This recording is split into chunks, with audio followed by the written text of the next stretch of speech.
Hey guys, hey, this is Anne Marie, BaldGirlWillTravel, and in this video, I'm going to talk about dating abroad, being careful about getting scammed, and finish my list of what I think are the most attractive men in the world. I gave you my top 5.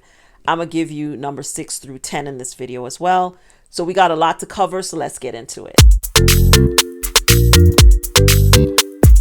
Hey guys, hey, this is Anne Marie, BaldGirlWillTravel, and on this channel, we talk style, fashion, travel, not necessarily in that order. I believe that travel is the best self-care there is, and that style has no expiration date. If it feels good to you, put it on. If that's up your alley, hit the like button, subscribe, comment, but do so constructively and respectfully. And don't forget to hit the notification bell so you always know when another video is going to drop for me. And make sure that you're subscribed to my website and that you follow me on social media. I'd really appreciate it if you did. I would love for you to be a member of my community. Now, I'm very comfortable today. I just came back from getting my eyelashes done. I don't know if you guys can tell, but I just got my eyelashes done and I'm still wearing my sweats today. It's kind of actually chilly where I live today, so I was wearing a sweatshirt this morning. I'm actually wearing one of my sweatshirts. It says unemployable because that's what I consider myself to be. I don't think I am fit for employment by anyone else but myself. If you'd like to know more about this sweatshirt or other merch that I design, let me know in the comments and I'll drop the website where you can get it. But anyway, today I'm going to talk about dating, and I'm going to tell you why this is top of mind. Because, one of the things that I do, and it's a very bad habit, but literally right before I go to bed some nights, that is when I get on the clock app. I will either listen to a podcast, usually Ratchet and Respectable, Demetria Lucas, who I love her podcast, and she's actually a pretty dope person also. I went with her to South Africa this year. But I will either listen to a podcast or I will fall asleep watching videos on the clock app, right? And so, or the TikTok, I'm talking about TikTok, but I also call it clock app. I've been watching this series on TikTok called The Danish Deception. And I'm just going to summarize it. If y'all want to watch it, just go on TikTok, type in Danish Deception, and the videos will come up and you can watch it for yourself. But it's basically, to summarize, a young lady, she looks like she's in her late 20s, early 30s. You know what, us black people, it's hard to know how old we are. But I believe she's American, but she's of African immigrants, so her parents are African. I can't remember which country in African, but African. And she's telling a story of how she was swindled by this Danish man who I believe she gave $35,000. And then he also bilked her father out of some money and borrowed money from another friend's husband to the tune of $200,000. And she's relating how that happened. I think she's trying to get the same kind of following as the Who Did I Marry lady, if y'all remember that story. That was a rabbit hole and a half. And I'm sorry, I don't have the bandwidth or the time to sit and watch all that girl's videos, but I have watched some of her videos and then commentary about the videos and have kind of got the gist of the story. And it inspired me to make this video. Because, those of us who are women of a certain age, we have to, all black women, all of us, all women, but especially us black women, because a lot of us black women are single past the age of 35. Some of us decide we don't want to get married. I think I decided I was not interested in marriage at all around 40, 45-ish. But a lot of us have good disposable income, good coin, right? And so we are targets because of that, right? For people who would try to take advantage. And I want to talk a little bit about being careful when you're traveling and dating. I think dating and traveling are great things to do, fun things to do. I do love to date while I am traveling. I like to be wined and dined and taken out and have fun. Nice grown ass fun. However you want to interpret that is up to you. But I do think, one of my mottos in life is follow your heart, but take your brain with you. Okay. One of my other goals in life, and I believe Gail King is the first person I ever heard say this. One of my primary goals at this point in my life is to be neither a nurse or a purse. And what I mean by that, and I believe what Miss King said, is that I have no interest in being an old man's nursemaid and taking care of anybody and changing their diapers. And I'm also not interested in being anybody's sugar mama. And, I'm sure I, like a lot of other women, at some point have given a man money, helped men in ways financially that I didn't have no business doing. But I learned my lessons about those things in my younger years. And you don't have to worry about me repeating those same mistakes now. If anything, I'm very hyper vigilant about not repeating those mistakes, because I was lucky enough. I grew up in a two-family home with parents who loved and respected each other. My parents had a very traditional marriage from my vantage point. You never really know what happens between married people, but they had a very traditional marriage from my vantage point, very religious parents. And my father was the head of the household. My father is still alive. My mother is now deceased, but my father was the head of the household. And one of the things I learned by example is that men are providers, men are protectors. And they should be, if you want a traditional relationship, and whatever kind of relationship somebody wants is their business. But generally, I have found that heterosexual straight men function best in relationships where they get to play that role. And that a lot of them will not like being in a relationship with a woman who they don't feel that they can provide for and protect. And so you can be as independent as you want in your professional life, but when it comes to your personal life, you can run up into challenges if you are a woman who is financially independent and financially successful. And that doesn't mean you shouldn't be. I've always been someone who made my own money, always made good money, and have never really need to ask a man besides my daddy. Since I haven't had to ask a man for money since I was probably in my 20s, just when right after I left home. But I've had plenty of men ask me for money. But that's a conversation for another day. But what I learned, when I always advise my younger cousins, is that in relationships with men, your money needs to stay in your wallet. And the less you talk about how much money you make, the better.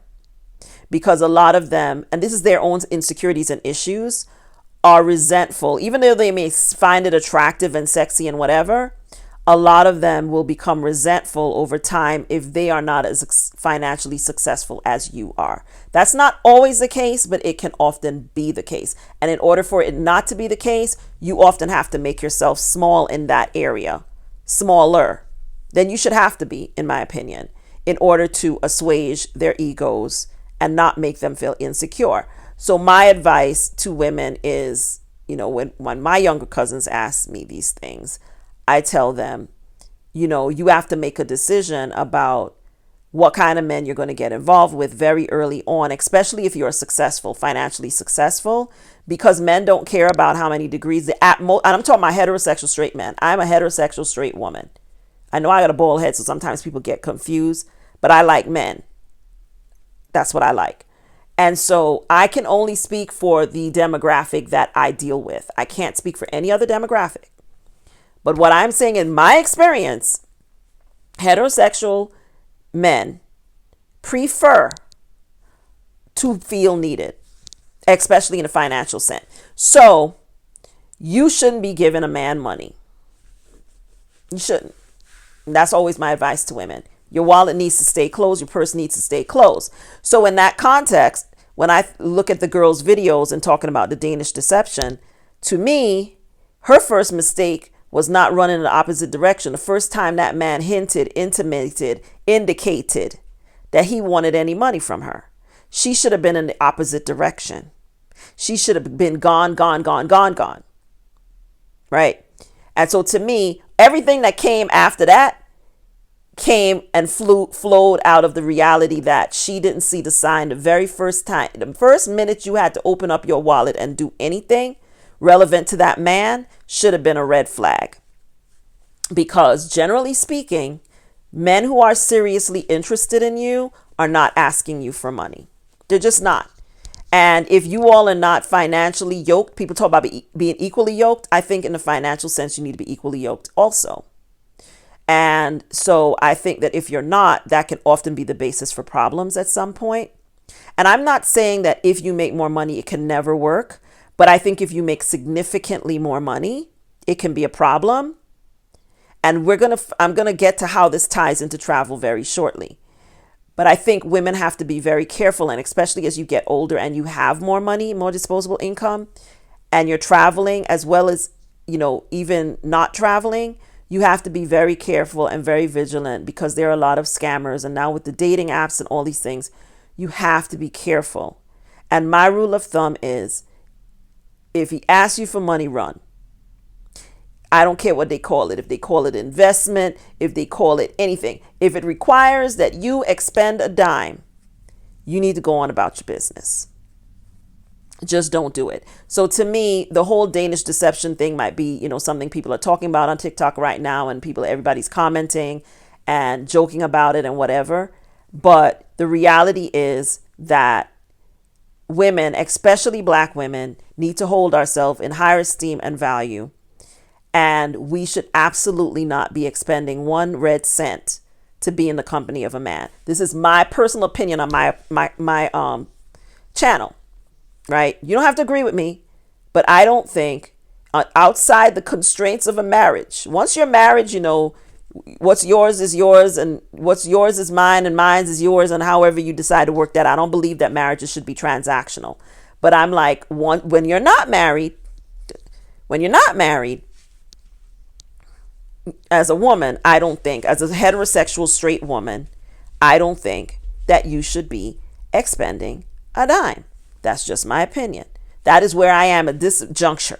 Okay. So I think where a lot of women go wrong is they want to be independent, and that's fine. Cause I'm probably the most independent person out there. But if I go out on a date with a man, I'm not paying for nothing. I'm not paying for anything besides how I get there, if I paid for Uber to get there. But once I sit down, you're benefiting from the privilege of being in my presence and getting to interact with me and, engage with me. And I'm not paying for anything. I'm not. And, I don't have expectations. So I'm not one of these people who talk about don't take me here and don't take me there. But I will say that wherever we go, I'm not paying. Whether you take me for ice cream, whether we meet for coffee, I love a coffee date. I'm a very pragmatic person. So I like coffee dates, and the reasons that I like coffee dates are for very pragmatic reasons. Primarily because I don't want to have dinner with somebody I'm not sure that I can have a conversation with or that I like. So I often like to meet people for coffee dates first so I can determine whether I even want to ever even speak to them. And if they make it through the coffee date, then maybe we'll go out again. Or in many cases, I've met men and we've hit it off so well that we ended up going to dinner after coffee and whatever. But I like coffee dates. So, I'm not going to get into the debates of coffee dates and all these things. But whatever we're doing, I'm not paying. Okay. So I bring this back to the woman and the Danish man. Now, I personally believe that what happened in that, based on if you're taking what she says at face value, I do not believe that if that man had been Black, African, even Middle Eastern or brown of any hue, that she would have given that man $35,000. So I think the fact that he was white, blonde, blue-eyed is why she allowed him to scam her and her friends and family in the way that it did, because a lot of Black people and African people particularly, and people in the Caribbean are guilty of this, hold white people in such high esteem that they think that they would never lie, they would never cheat. But I'm like, the biggest scammers in the world have been people of European ancestry. How do you think they went all over the world and stole all the land and stole all the resources? That's like scammery on the largest scale possible. So in terms of dating, your antenna should be up, up, up, no matter who you're dating. But it should be way up when you're dealing with, them. Right? And I'm not saying, don't date white men or whatever. Date whoever the hell you want to date, especially Black women. I believe you should have all your options open. Date whoever you want. I do. But my antenna stay up. It stays up. And it better stay up. And it needs to be up when you're traveling, if you're dating while you're traveling. And so if you meet some guy and he's giving, I got money, and let's go meet up in Ibiza, and let's meet in Monaco, and let's meet here, and let's meet there, and I'll send a plane ticket for you, and blah, blah, blah, then he should never be asking you for a red cent. If he got money to be balling in Ibiza and balling in Monaco, he shouldn't be asking you for no money, for no reason, for no nothing. So again, I believe that her desire for white proximity clouded her judgment and that of her friends and family. That's just my personal opinion. But I definitely recommend going and watching the story, because in the words of my late mother, the story has melody for days. So go ahead and watch it. Get you a little chuckle. Pour you some wine. Go watch it. It's hilarious. I thought it was quite amusing, because I just was like, how do you fall for all of this foolishness? Because my thing is, if a man wants you to meet him somewhere, and I do love to be flued out. I have been, and I do enjoy, right? When you get there, you shouldn't be paying for nothing. Now, again, I was raised in that wherever you go, you should always have what we call in Trinidad and Tobago, vex money. So if somebody get vex is get angry. If somebody gets vex, you have the ability to get back to where you need to get back to get you a hotel at the hotel of your choice. So I don't believe in getting flued out blindly. I don't believe you should get flued out if you broke. If you ain't got no money to pay for your own hotel room and your own plane ticket to get back home if need be, don't get flued out. Take your auntie's advice on that one, right? But if you can afford to get yourself back home and put yourself up in a hotel, if you decide you don't like dude when you get there, flew away, right? But I will say that men who are really serious about you will come to you.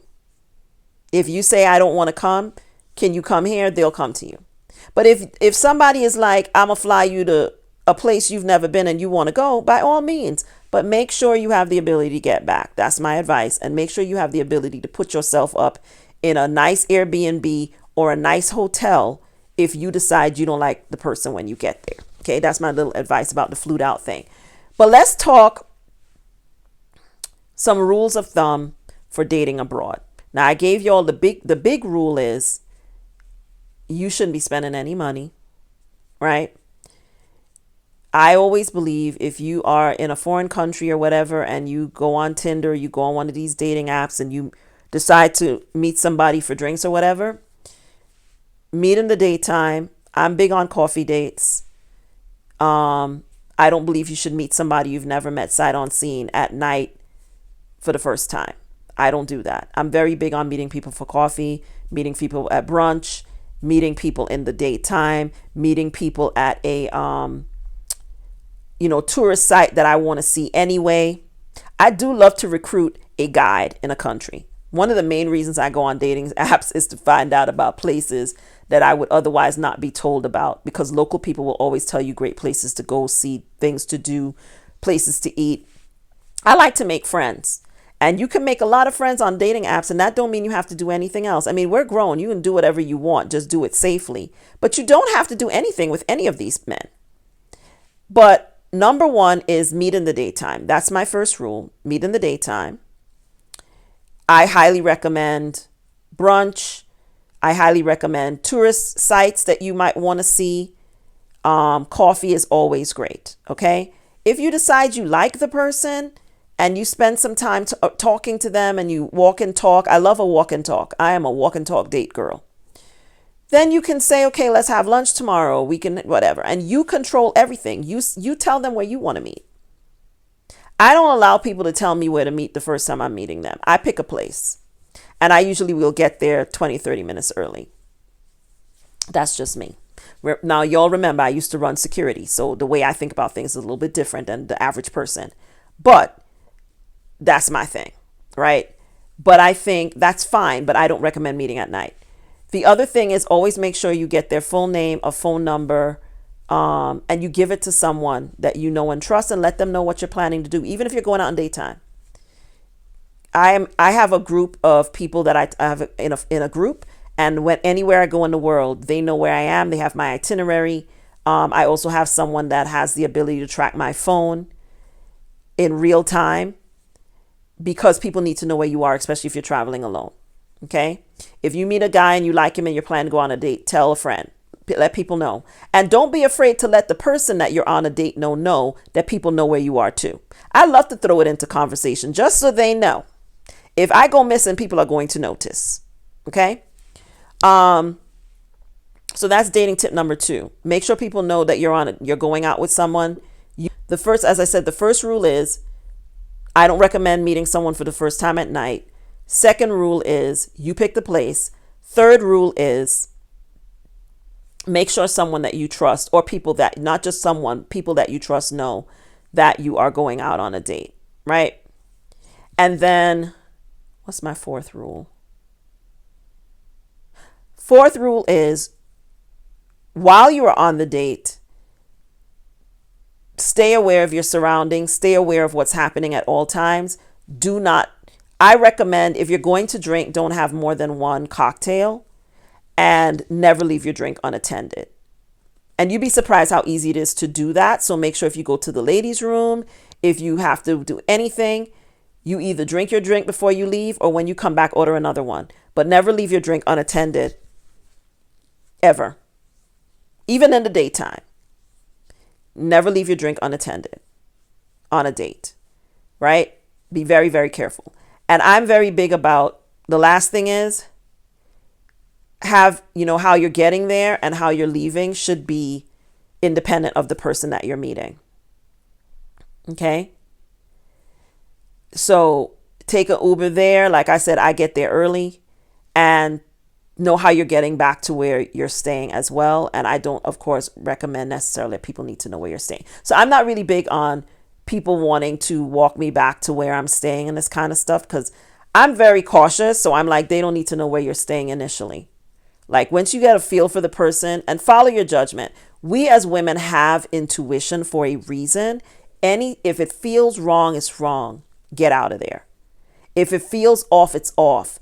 Get out of there. And if you're not drinking too much, you will be able to feel those things, which is why I'm like, if you're on a date, especially for the first time with someone you don't know, I don't care how long y'all been talking, you don't know that person. One drink, that's it. You need to keep your wits, right? Once you meet the person in real time, you walk and talk, you make an assessment of them. Then if your intuition says they're okay, then you can go out and maybe have 2 drinks the next time. But I just like, don't be out drinking and getting sloppy drunk and stuff in a foreign country with some man that you just met 2 days ago. Just don't be stupid.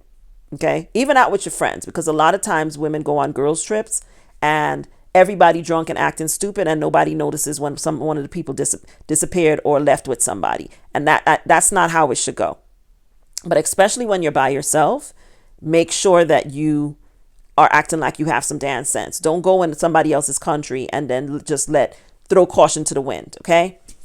So the other thing is that I'm going to say about, dating, and then I'm going to get to my list, is I have a thing about where and who I will date based on what I call socioeconomic parity. And so as I talk about, I'm going to get into finish my list of the most attractive men in the world, in my opinion. And let me get my notes out. Y'all might remember that I said that I found the most attractive men in the world to be Trinidad and Tobago. And I stand on that shit. I don't care about the people who came into my comments to talk about it's not true. It is true. Have you been to Trinidad? Have you seen the men over there? My God, today, trust and believe me when I tell you those men are fine. Now, like I said, I'm getting back to my list. I want to be very clear. I am not recommending these men for marriage. I am not even recommending them for dating. Because as I said, Trinidadian men are not known for their monogamy. I am just saying that they are aesthetically the most attractive men that I have seen anywhere. Right? But I am not saying that you should go marry one. I'm not even saying you should seriously date one. But they are great for fun, great tour guides, very charming. And I'm going to leave it at that. But as I said before, here's my list. Number 1 was Trinidad, 2 was Senegal, 3 was Ghana, 4 was Turkey, 5 was Italy. Now let's talk about number 6. In number 6, I have rated Jamaica, right? And the reason why I say Jamaica is twofold. I think Jamaican men are probably, when we talk about charm, just natural charm, Jamaican men got to be the most charming men you're ever going to meet. And especially when you meet them in their country, they're super charming. They're super fun in every way possible. But do I recommend, again, as I said about the men in Trinidad, I say the same for Jamaican men. They are not known for their monogamy. And they can be, tricky. So I think you have to enjoy them for what they are. But I tell you, when you talk about sexy and charming, Jamaican men are sexy and charming. I think they are some of the sexiest men. In Jamaica, you can actually meet men that aren't even that aesthetically pleasing, but they're so freaking charming that they are so sexy and so charming. They charm the pants right off of you, literally. They're just charming as hell and they're fun as hell. So Jamaican men are number 6 for me in terms of what I think are attractive men, because attraction isn't always about what somebody looks like. But as I bring up Jamaican men, I'm going to talk about what I mean about socioeconomic equality and parity. I think that when you are dating, you have to be very clear, especially women of a certain age like me, about what you are trying to get out of it, right? I'm very big at this point in my life, going on multiple dates. If I'm in a country, I'm lining up multiple dates because I want to have multiple kinds of experiences. You may want somebody to take you on a tour, somebody to take you on a tour. Another person might do another thing. Another person take you to a different place. Be open. You're not, I'm not looking for a husband. I'm not even looking for a boyfriend, honestly. So, I wouldn't mind, having a boyfriend in multiple countries, but I'm not looking to marry anybody, right? And I'm not saying I'm close to the idea of romantic, longer term partnership, but I couldn't imagine what that would look like because I'm very independent and I like my life the way that it is. So, my number 1 requirement is a person has to be able to travel. They have to be able to travel anywhere in the world at any time. An average person can't do that, right? Among other things, right? So when I talk about socioeconomic parity and equality, I'm talking about the reality that in a lot of countries where you're going to meet people who are very attractive, they're also not on the same socioeconomic level as you. And so you have to keep that in mind. So when you're dating, you have to be open to the idea of lots of different kinds of experiences. It's not always going to be a fancy 5-star restaurant.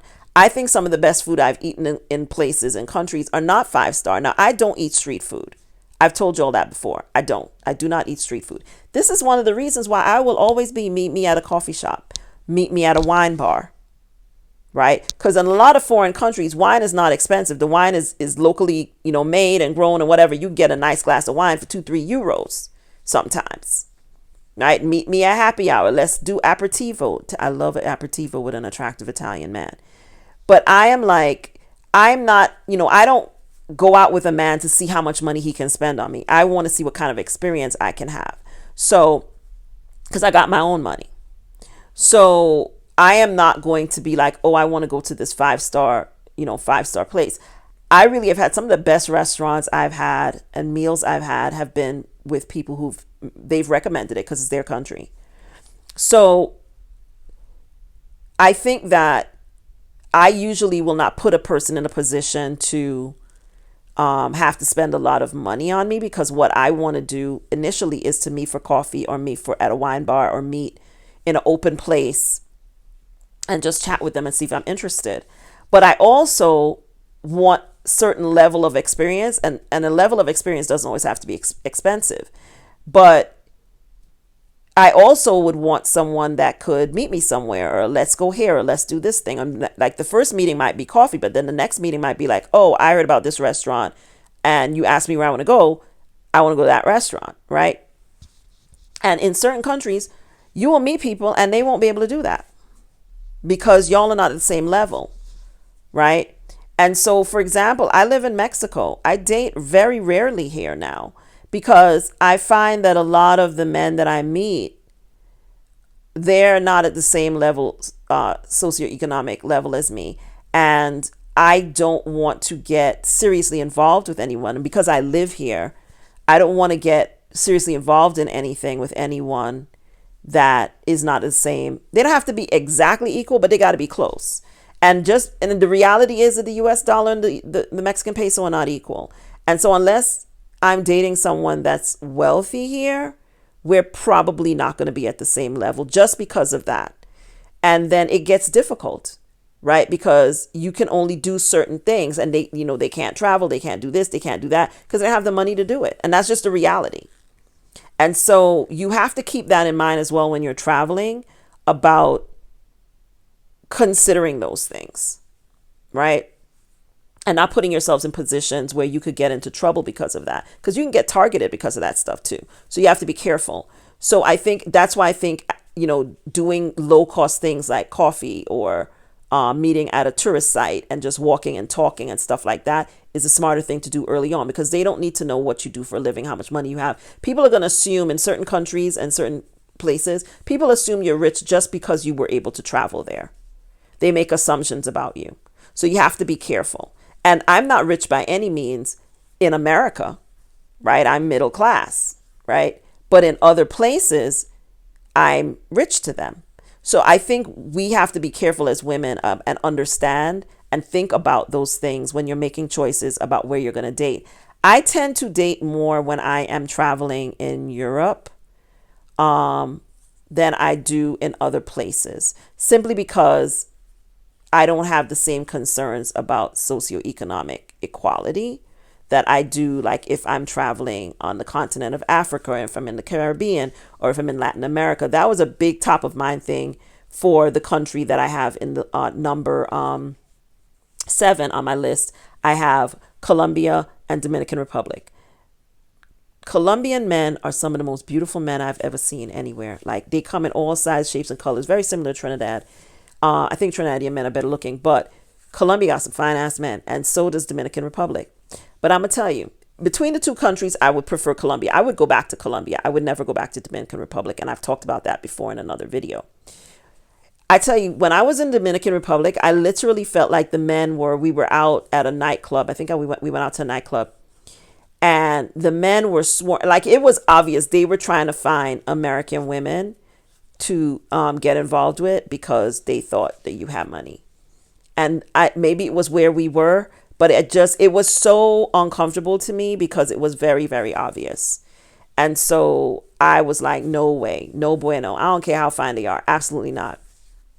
Absolutely not. But they were very attractive men in Dominican Republic, super attractive. Same thing, Colombia, like gorgeous, gorgeous, gorgeous, gorgeous. But I always just think in terms of, economic parity. I think about stuff like that. And I mean, even if at most places I'm there for a short time, but also for a good time. So sometimes I'll throw economic parity out of the window and just have me some fun. And a lot of the reasons why it's limited to that is because I know this can't go anywhere.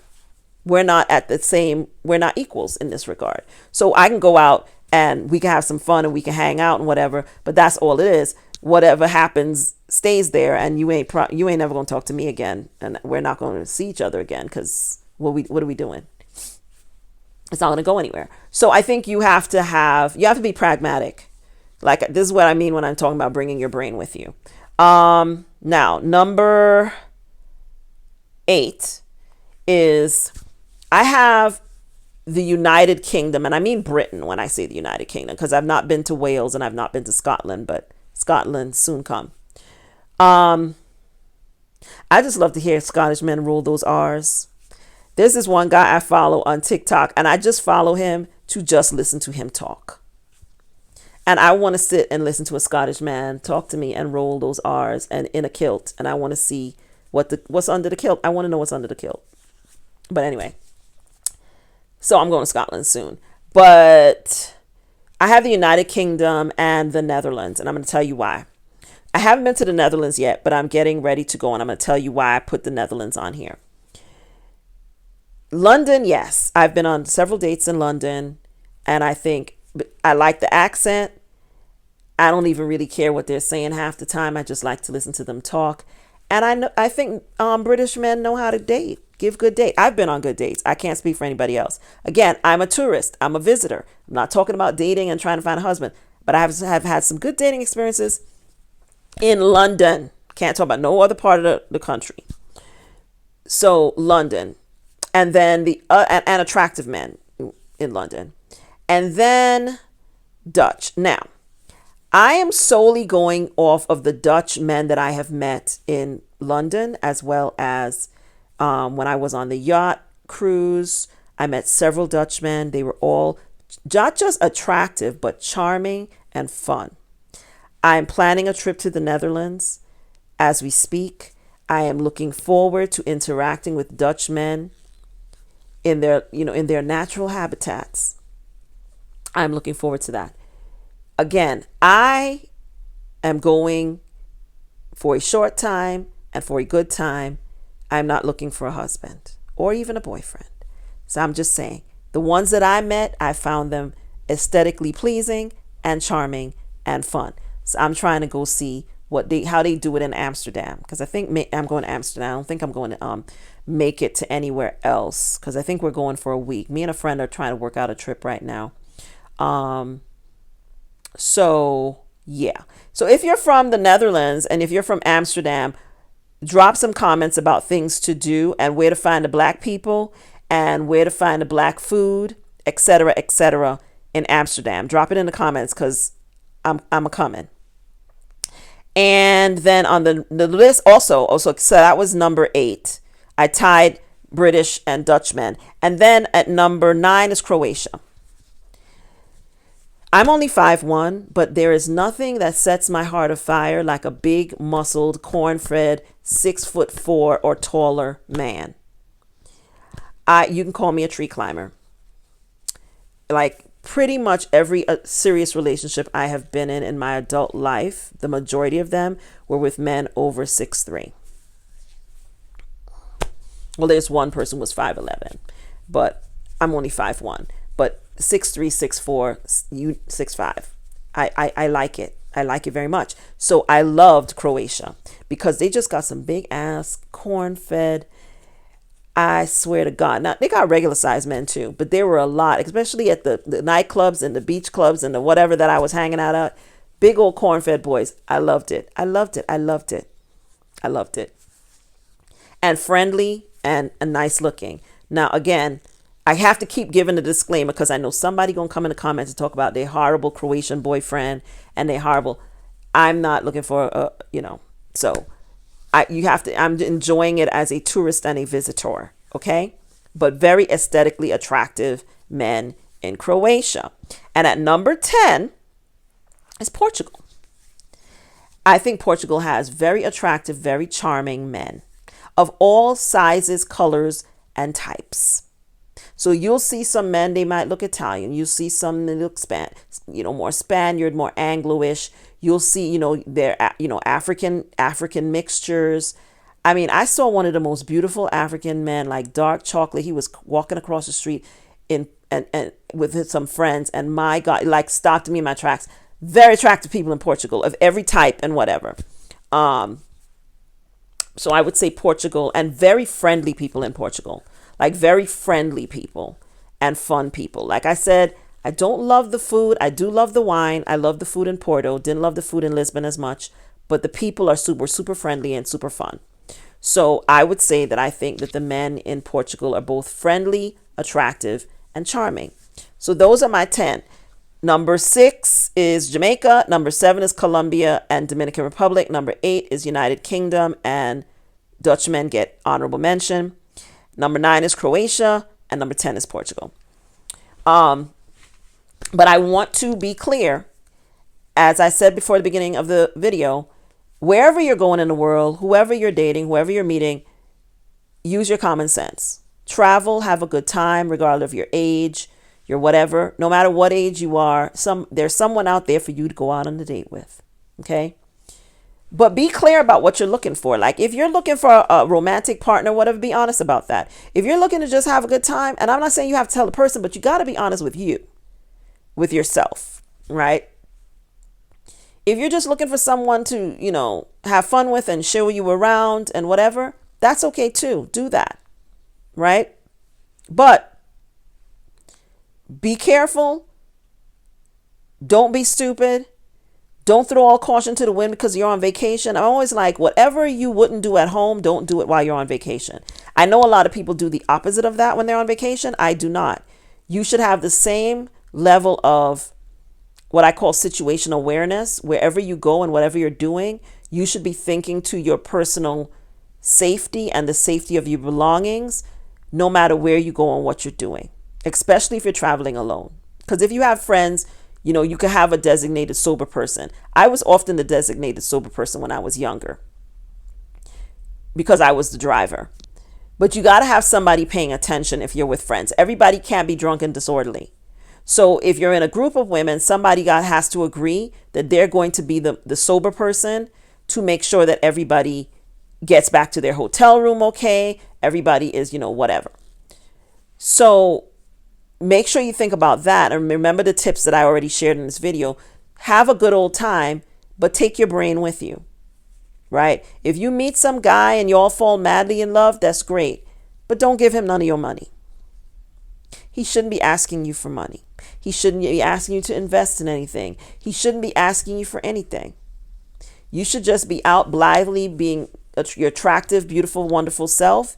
And you should be wined and dined and have a wonderful time, but you should not be opening up your wallet. So you should be careful of anyone who asks you too much personal information about what you do for a living, how much money you make, all that kind of stuff. These things seem innocuous, but that's not something that anyone needs to know.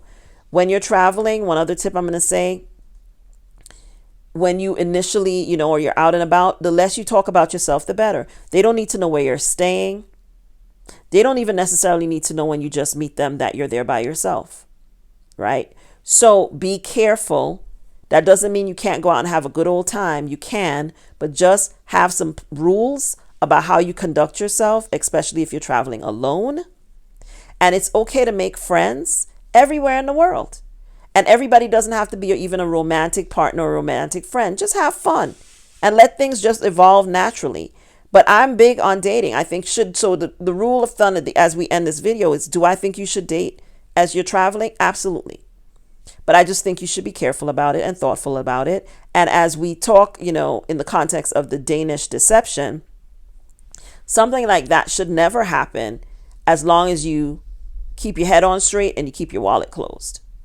So I hope you guys enjoyed this video. I hope you enjoyed my rounding out the top 10 list. If you have seen the Danish deception video, tell me what you think about it in the comments. But again, be constructive. Don't, I don't want people attacking this woman and whatever she said happened. I'm not getting into whether I believe her or what. I think the story is amusing, period. But I just think, I wish a blonde white man would ask me for a red cent. I wish. I'm like, girl, come on. Again, people say I talk about being black too much, but this is where issues of race and proximity and white supremacy come into play. I honestly do not believe that she would have given anybody who wasn't white that kind of money as easily as she did with this person. So it just begs the question of, why would you do that? And I think that the fact that he was white is a huge factor. Y'all can tell me what you think in the comments if you have in fact seen the video series or watched any of it. You don't have to have watched all of it, but if you've watched any of it, let me know what you think. I hope you enjoyed this video. I know I jumped around a couple things, but I think overall I'm talking about dating abroad, specifically things that you should think about if you're dating abroad, and rounding it out with, and I rounded it out with my finishing my top 10 list of the countries with the best looking men.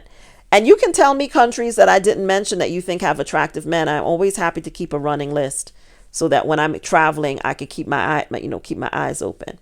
All right. I hope you guys enjoyed this video. I hope you watched it all the way through. If you did, please give it a thumbs up. Please like, please comment, please subscribe, please hit the notification bell. Make sure you follow me on social media. Make sure you subscribe to my website. This is Anne Marie. This is BaldGirlWillTravel. Thanks for watching. I'll see you in the next video. Bye.